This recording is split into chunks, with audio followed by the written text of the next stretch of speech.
আপনাদের উপর কে হামলা করছে? আমাদের বিএনপির মারছে বিএনপি। আচ্ছা, নাম আছে? নাম জানেন তাদের? নাম দেখলে চিনি না। নাম জানেন না?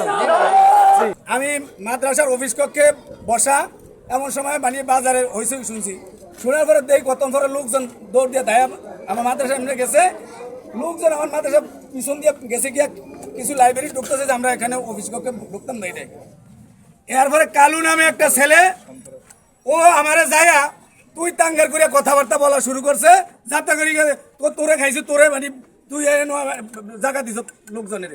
আমি কারোর জায়গা দেই নাই, আমি সকলকে এখান থেকে বাইর করেছি, কিন্তু আমাকে সে কেন হুমকি দিছে? আমি এই এলাকার আলো ছড়াইছি, এই মাদ্রাসা আমি আমার রক্ত জড়াব এবং ঘাম এবং আমার অর্থ দিয়া আমি এই এলাকার মাদ্রাসা করছি, আমি কারো কোনো ক্ষতি করি নাই এবং আমি কোনো এখানে দল বানিয়ে সবাই আমার কাছে সমান। আমি এই এলাকার মানে একজন প্রধান শিক্ষক হিসাবে এবং মাদ্রাসার সুপারিনটেন্ডেন্ট হিসাবে আমার যে মানে তারা এই ধরনের হামলা এবং মাদ্রাসা হামলা করছে, এটার তীব্র নিন্দা জানাই এবং এটার সুষ্ঠু মানে তদন্ত সাপেক্ষে সুষ্ঠু একটা বিচার চাই। আমি একদল বিএনপির নেতাকর্মী এসে এখানে উস্কানিমূলক কথাবার্তা বলে এবং তাদেরকে অশালীন ভাষায় তাদের সাথে আচরণ করে এবং তারা তাদেরকে বলে যে আপনারা এই এলাকা কেন আসছেন, এখানে আপনাদের কি এই জাতীয় কথা বলে, এবং এখানে ভোট চাওয়ার কোনো আপনাদের অধিকার নেই।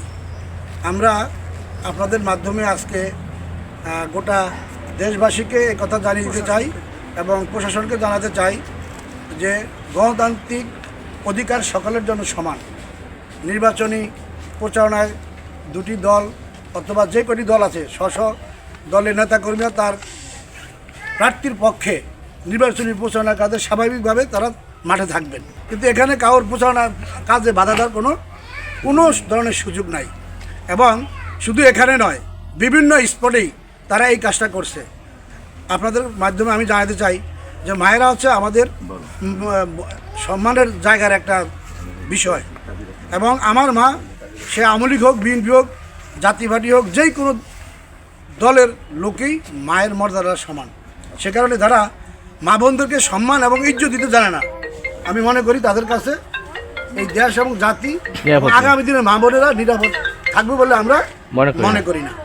পাশাপাশি আমরা প্রশাসনকে বলবো, যারা এই জাতীয় পরিবেশ নষ্ট করছে এবং প্রচারণা কাজে বাধা দিচ্ছে, তাদেরকে আইনের আওতায় এনে অতি দ্রুত শাস্তির ব্যবস্থা করা উচিত।